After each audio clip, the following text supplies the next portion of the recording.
Howdly doodly, one and all. Welcome back. Today I want to go through with you a few ideas for the last prompt, which was about creating a silhouette. Because some of you might be a little bit stumped as to what you can utilise, especially if you're short on stash. So I've come up with a few different ideas for you.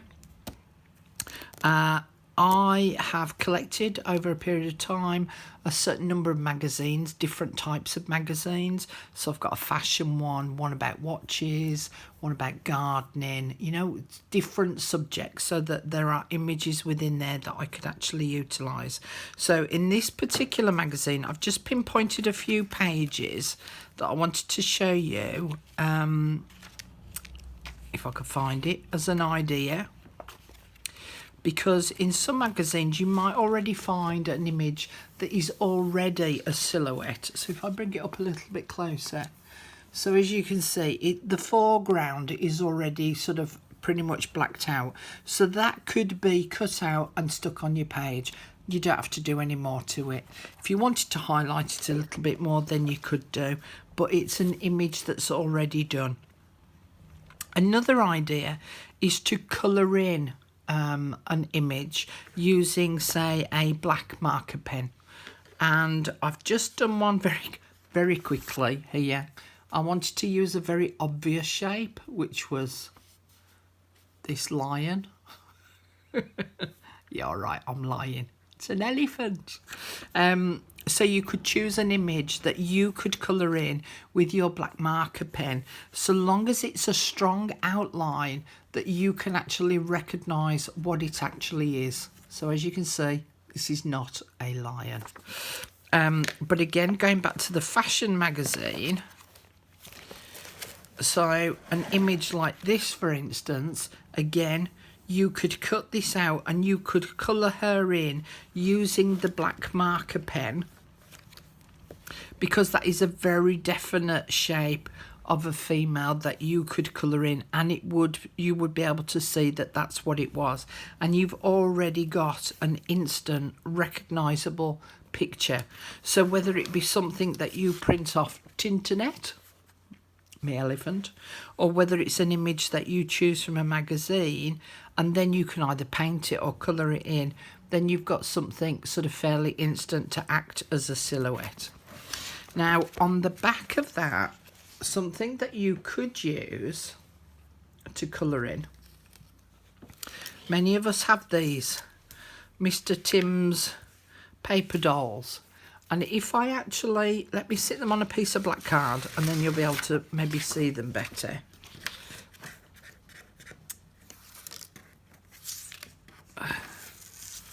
So as you can see, they're quite defined outlines.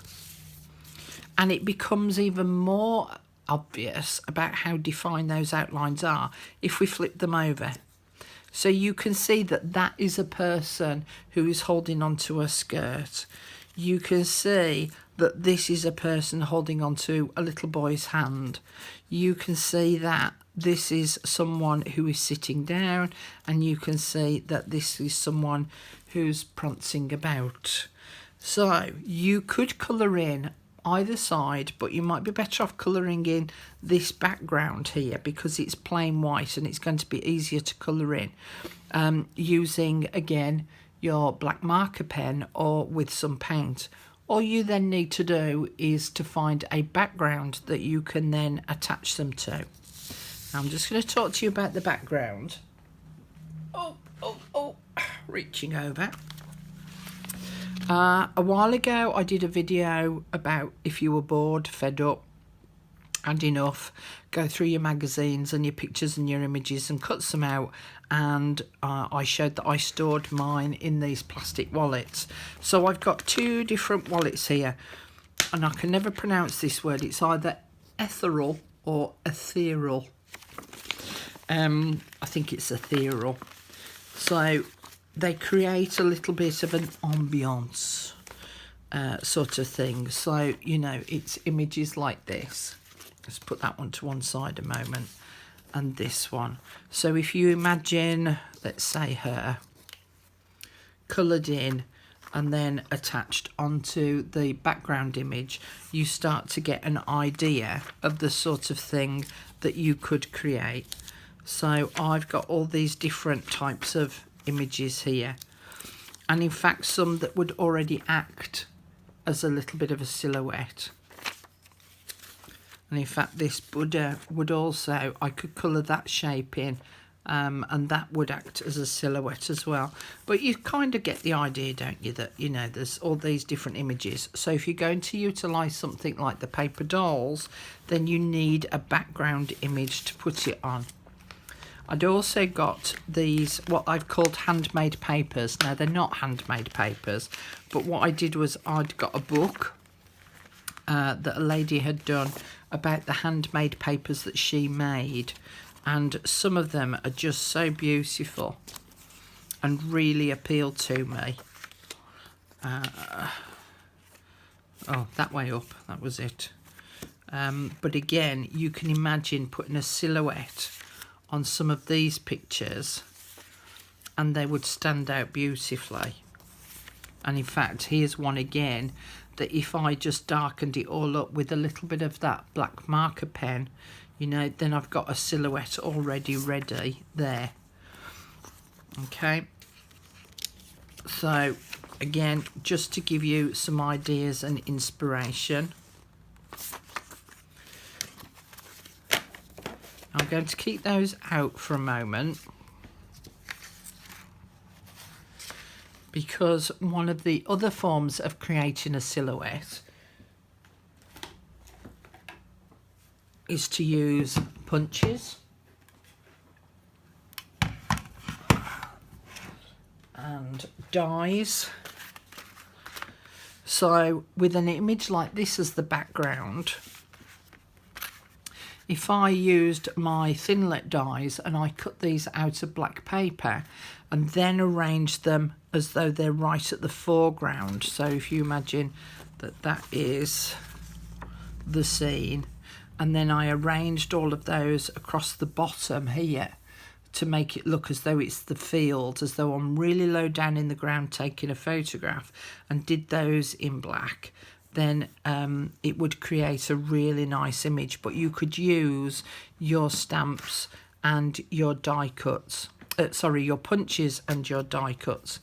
Now the other thing is you could also then have a look at your stamps, because you could just create a focal point. So let's say you've got some kind of a doily stamp or some flowers stamps, and just print using black ink onto a background page like this, then you create a different kind of silhouette. Now, some of the images that I've got that are already pre-cut, so this is a very typical, what we would normally associate with a silhouette, which is an actual face that has been cut out. Now if you wanted to, if you haven't got a die, again, if you find a face in a magazine, colour it in, and then you could cut around the actual shape, then you've got your silhouette again. I've also got lots of different fairies that have been die cut, and in fact there was one of the images in here that I thought would look really good. Is it towards the back? Yes, this one would look lovely with fairies on it. So if we put these to one side and imagine the fairy being placed in the centre there, again we've got that beautiful silhouette of the fairy outline.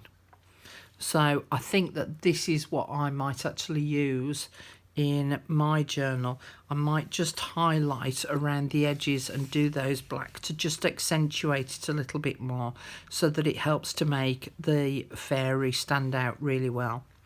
Now one of the ladies on the group, she has used a silhouette like this, but then she has gone and added several layers of black card of a flower wreath going around the lady's head, and because of shadows and the way the light shines on it, you can actually see the different layers, and it creates a really beautiful effect. And then she's creating a necklace with some black cardstock as well. I think that's what she decided to go for, but it created a beautiful 3D effect with the light shining on it. So that's another form for you. There's one other type of silhouette that I want to show you, and that is a skyline. So I found this on the internet, was a skyline. Now my black ink's running out, so I've got lines on it, but I could colour it in. Now to actually physically cut that out, I could do it, but what a faff. Couldn't be bothered cutting all of that out. Because it's, you know, it is a little bit intricate and it would take a little bit of time to cut it out. So I wouldn't want to do that. But what I did was I've got these transparent glossy vinyl. Now I've added these items to my Amazon affiliate link, which you'll find down in the description box below, so that if you've not seen them before, but you can print on them with an inkjet printer. All right, now I've done it, but as I say, my ink is running out, so it's not printed very black. But basically this peels apart and it's sticky back plastic basically.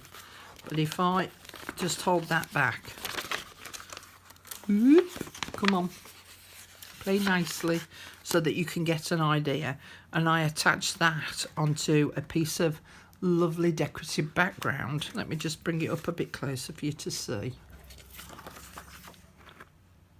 Then I've created a silhouette and I haven't had to do all that fussy cutting out. As I say, I would need to change my ink cartridge, or I could colour over it again with the Stabilo marker pen. But that is something else that you could utilise as well if you didn't want to do any fancy cutting out.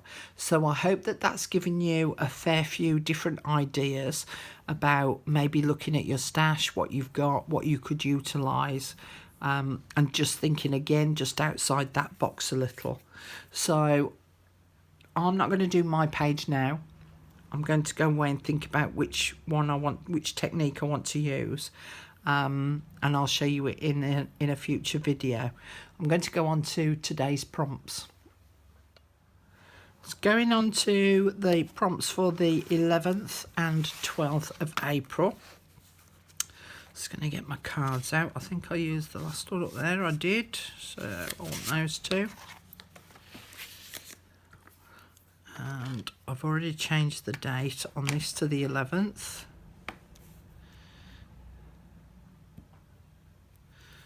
And then change it again to the 12th.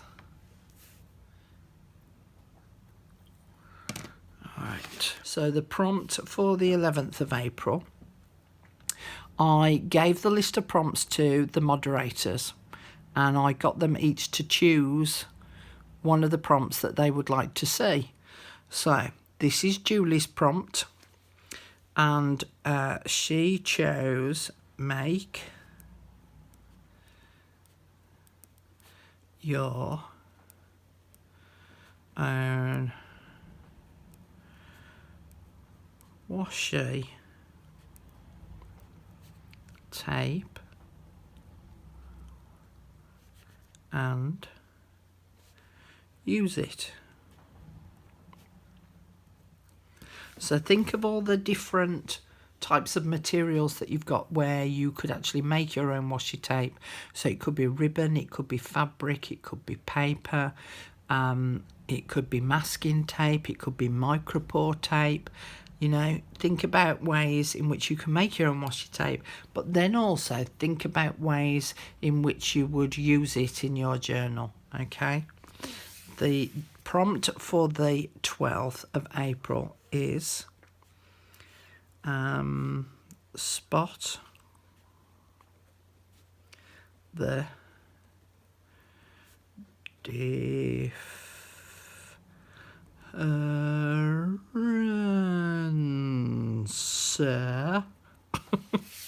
Spot the difference. So what I mean by that, and as I say, how you interpret the prompts is up to you, but to me, spot the difference is having two images exactly the same, but altering one of them so that they're different. All right. It could be a stamped image, it could be a selection of different stamps, it could be cut out images, but bear in mind you will need two of everything. All right. You could use colouring pages. If you've got two of the same colouring page, and you know Tipex, well, we call it Tipex here in the UK. It's that white stuff that you paint on when you make a mistake. Or even Where's Wally? You could do a Where's Wally page. You know, something along those lines. But those are the two prompts for the next 2 days. So make your own washi tape and use it and spot the difference. There's no photograph at the end of this video today, so I'm just going to hold those there. Do do do do do do do do dum dum dum dum dee dee dee dee. Yeah, the music in the background. Can you tell? La la li, la la la. Whilst you view it. Okay, enough silliness for today. Thanks for watching again, and I'll see you in the next video. Bye for now.